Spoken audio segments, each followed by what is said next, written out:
Prepare to experience the strongest radio allowable by law. Secrets will be revealed.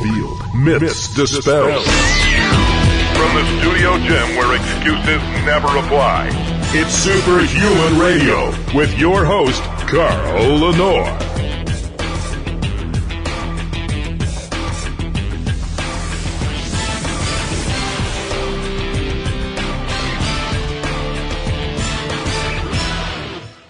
This is Science for Humans with Dr. Jeff Galini.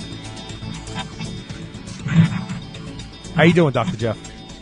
Good, Carl. How are you doing today? Fantastic. And we're going to be talking about magnesium, and we can't talk enough about magnesium, can we? No, this is probably one of the more important mineral electrolytes that we need to make sure that our levels are good. And most people are really quite deficient in this day and age, aren't they? They are. According to the FDA, less than 30% of adults consume even the recommended daily allowance. So most people are deficient in magnesium. And if you're a hard training athlete and you're sweating a lot, you're losing some in your sweat as well. So what exactly is magnesium, Dr. Jeff? So when I get done telling you, you probably aren't going to want to take it again. But it's a chemical element with the atomic number 12, and it's a silver white metal, one of our alkaline earth series metals. And interestingly enough, it's very strong, although lightweight, and it's used in aerospace. It's in flashlight bulbs, and then it's one of the main things in pyrotechnics because it burns with a real brilliant flame. Huh. So that's kind of, raw out of the ground. But on the other side, it's one of the 7 electrolytes, which I think is one of the probably more overlooked one, but it's one of probably the most important ones. There's a lot of discussion that modern agriculture forgets about magnesium in the growing of certain crops that should be high in magnesium but aren't. Have you found that to be true? Absolutely. Again, people are concerned about calcium, potassium, which are important, but, as we'll find out, magnesium is what is required in order for your body to absorb calcium. So, right. Again, very important and shouldn't be disregarded out there, with the growing process. So, like calcium, which, there's lots of food sources that contain calcium. Don't we have a lot of food sources that contain magnesium? We do, and it shouldn't be difficult for people to get enough magnesium into their diets because of the food sources. Here's some of the top ones. Dark leafy greens. So, if you're a spinach, kale type person, again, more people eat lettuce, then they usually eat these dark leafy greens. Most all nuts and seeds, very good in magnesium. Fish, beans and lentils, and then, your whole grains, your brown rice, your buckwheat, your wild rice. My friend, the avocado. Oh, I love avocado. Yeah, very good. I used to stay away from avocados years ago because I heard they had fat until I realized how important they were.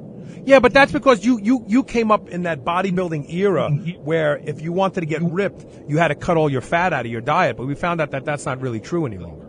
Yeah, I'm so glad for technology. Yeah. Milk and cheese, so all your dairy products, bananas, and then things like figs, prunes, apricots. And then here's one that I think we're going to make a lot of people happy. I know my wife was happy to hear this. Dark chocolate. Ah, okay. So of those foods, which are really the highest in magnesium, Dr. Jeff?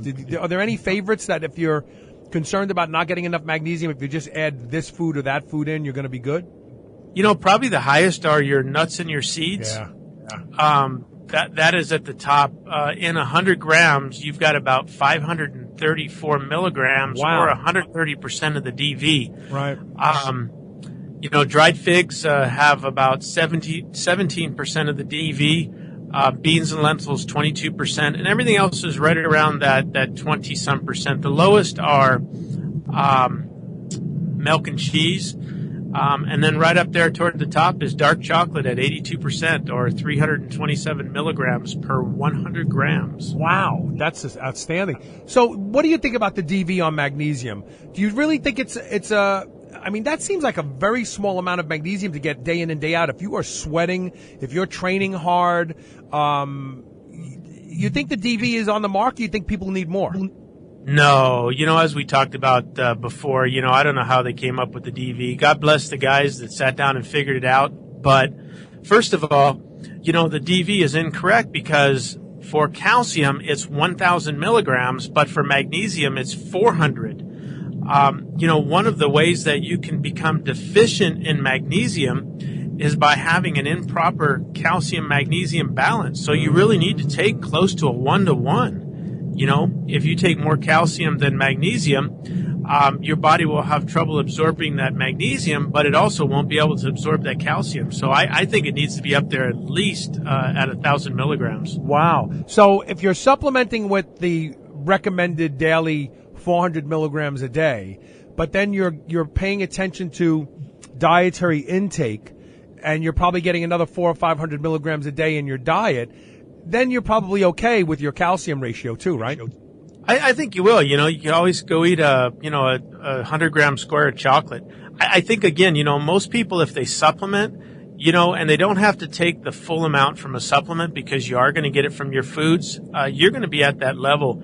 And as we discuss, what magnesium is good for, again, it's kind of one of those minerals that we know about, but we don't talk a lot about. Most people, listen to the TV ads and we're talking about calcium, but we don't say in the same breath. And magnesium is important because calcium without magnesium, doesn't do anything. So what are some of the signs of deficiency? Because this is really something we could talk the rest of the show about. We've got a lot of good things to talk about. Absolutely. Well, first of all, that's really the best way to find out if you're deficient in magnesium. Unfortunately, doctors are doing blood tests or blood serum tests, but only 1% of our body's magnesium is found in the blood serum. So it's not a very accurate way. So what you got to do is learn to listen to your body.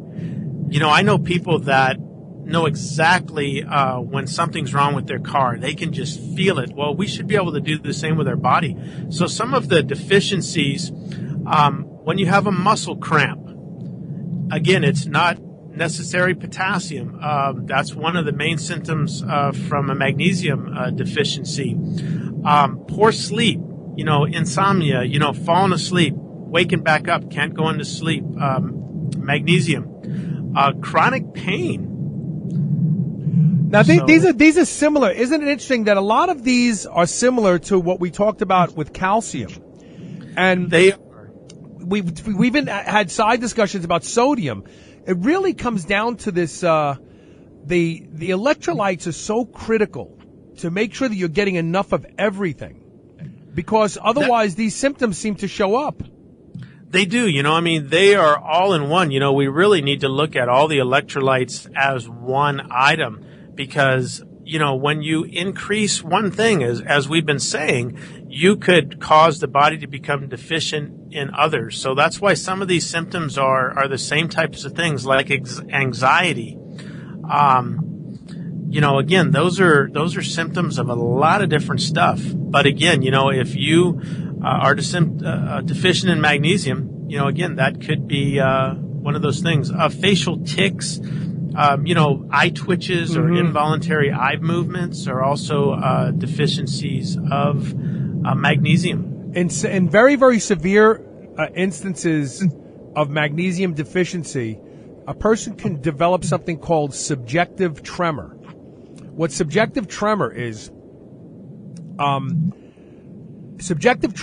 tremor that you can feel, but it cannot be observed from someone outside. So the doctor doesn't squeeze your hand and feel it shaking, but you feel this pulsating, undulating feeling throughout your hands, your body, wherever you have it. This has been linked to low magnesium levels over long periods of time. And the reality is that there's a lot of women that develop subjective tremor as they go through menopause. And their doctors want to put them on antidepressants immediately or anxiolytics because they just can't figure out what it is, and they want the woman to feel better. So they put them on these drugs that just dope them up. When reality is that sex hormones like testosterone, DHT, and estrogen, they modulate the pump effect of cells to let access and egress of these electrolytes in and out. And as a woman starts to go through menopause, she starts to have electrolyte imbalances as a result of menopause. The doctors haven't put this together yet. I put it together years ago. But when you have women who are going through menopause and they're suffering from anxiety, they can't sleep at night, all the things that Dr. Jeff just talked about, on top of that, they're starting to have this vibrating feeling in their body. Start taking extra magnesium right away and watch within days it starts to stabilize. And, the doctors do know it, Carl. They just choose the lesser of two evils. I mean, that's one of the bad things about taking, prescription drugs is there are a lot of side effects, and we're going to talk a little bit about some of the downfalls of things that increase magnesium deficiency. But one of the things I wanted to touch on that I didn't know about, that magnesium is a great painkiller. We already know that it relieves insomnia, migraines, depressions, but it also can help with relieving backache, PMS, constipation, chronic fatigue, and kidney stones. So pretty important. Why don't we go ahead and take our break now? When we come back, let's start talking about some of this other stuff because there's some really exciting information that we're going to be revealing about magnesium. So stay tuned. This is Science for Humans. We'll be right back.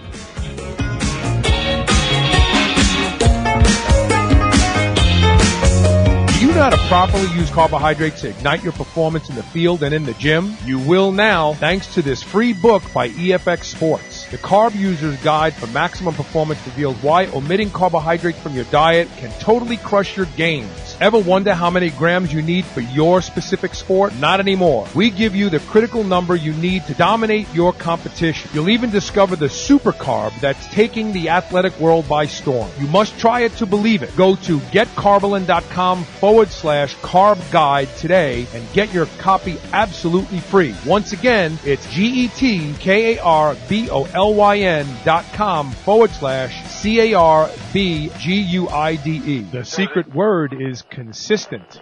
Email that in to onair@superhumanradio.com to be entered for this week's secret word contest. And good luck. Bluebird Botanicals sources only the highest quality CBD extracts from hemp. CBD is a non-psychoactive, all-natural constituent used to bolster general health. Bluebird Botanicals performs third-party testing, has invested in state-of-the-art manufacturing equipment, delivers nationwide, and possesses industry-leading customer service. To get CBD delivered to your front door, go to superhumanradio.com, click the Bluebird Botanicals banner ad, and save 25% off with code SHR25. Bluebird Botanicals, setting the standard for CBD oil and extracts. You drink coffee, but do you know what's in your coffee? Pesticides, herbicides, unhealthy molds and bacteria. That's unless you drink NutriCafe. NutriCafe is small batch, certified organic Arabica whole bean gourmet coffee that's infused with an immune-supporting medicinal mushroom blend. NutriCafe tastes amazing because it's low acid, and it doesn't cost any more to drink the world's best coffee. Roasted fresh every week in small batches. Go to superhumanradio.com today and click the NutriCafe banner ad to learn more. There's only one NutriCafe organic medicinal coffee in the world. Why would you drink anything else? Not all so-called deodorants are the same. Only Goodness Inside deodorant is a multi-benefit deodorant that's not only free of aluminum and toxins, but provides the body with nutrients it needs, like magnesium, pure dead sea salts, minerals, and vitamins.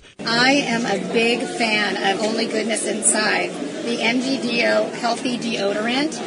I'm a businesswoman. I have to dress up at work. It goes on smooth, it dries quickly, and it never gets on my clothes. Go to superhumanradio.com and click the Only Goodness Inside banner ad to save 25% off your order today. Never before has an anti-estrogen been so powerful. The triazole formula is built on a potent all-natural aromatase inhibitor called Pizole, which has been shown in clinical trial to be as effective as a leading prescription aromatase inhibitor. Pizole works in concert with the rest of the triazole formula to control estrogen while simultaneously boosting testosterone significantly. In fact, one of triazole's testers had a 120% increase in total testosterone and a 257% 100% increase in free testosterone. Triazole is available at bodybuilding.com, nutriplanet.com, or where finer supplements are sold. For more information, check out getds.com. If you take curcumin, you need to pay attention. The best curcumin on earth is metacurcumin. Metacurcumin is up to 277 times more bioavailable and absorbs over 6 times faster than standard curcumin supplements. Metacurcumin even outperforms those supposedly high-performance curcumin products. There's only one metacurcumin by Rev Genetics. You could save 20% off metacurcumin by clicking the banner ad at superhumanradio.com and use superhuman curcumin at checkout. If you want to help stop inflammation in its tracks, you need metacurcumin by Rev Genetics today. Prime Nutrition is proud to present Max HP, their most scientifically formulated pre-workout supplement to date. Now available in 2 great tasting flavors, tropic fruit and raspberry. Max HP is the most ultra-premium pre-workout available and is made without any artificial colors, flavors, or dye. Increasing blood flow to heighten anabolic activity, Max HP is designed to meet the heightened metabolic needs of high-performance athletes. Visit PrimeNutrition.com and use coupon code SuperhumanRadio to receive 20% off of your entire order. Go to PrimeNutrition.com today.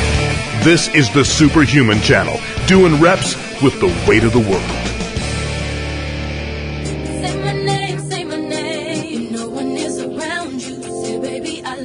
Welcome back to Science for Humans with Dr. Jeff Galini and myself. I'm Carl Lenore. We're talking about magnesium, something that is really quite overlooked in the American diet today. So let's talk about these some of this research out there that shows some of the damning effects of magnesium deficiency. Do you have any in particular that you want to chat about? Well, again, I wanted to establish that, magnesium is important for, strong bones, preventing arthritis, important for pregnancy. As we discussed, it's a great painkiller, high blood pressure. But what I wanted to talk about are the things that actually will deplete magnesium, because you may be getting enough magnesium in your diet, but one of these things we're going to talk about will actually deplete that magnesium, things that, a lot of times we don't even think about. One of them is carbonated beverages. Mm-hmm. Most of those contain phosphates, and those phosphates will actually bind with the magnesium in the digestive tract, rendering that magnesium's availability. So if you drink a lot of diet sodas, you will actually deplete your magnesium. That's terrible. And so many people drink diet sodas and sugar-sweetened sodas with carbonation. So, Well, and sugar's the next one. Pastries, cakes, desserts, anything with sugar. These things contain 0 magnesium. And you got to keep in mind that they're really anti-nutrient, and they will put your body in a deficit. Your body requires vitamins and minerals to be able to consume and digest these things. So when you eat something that has no nutrients, it will actually require more magnesium than what you're actually getting out of it. So again, excess sugars and what have you. Stress, which everybody has, whether it is, just emotional stress or an injury or surgery. Science has showed us that, stressful conditions require more magnesium use in the body. So again, keep that in mind. Coffees, teas, caffeinated drinks. These are all diuretics. Anything that, causes your body to get rid of fluids. Magnesium is one of those electrolytes that will be excreted.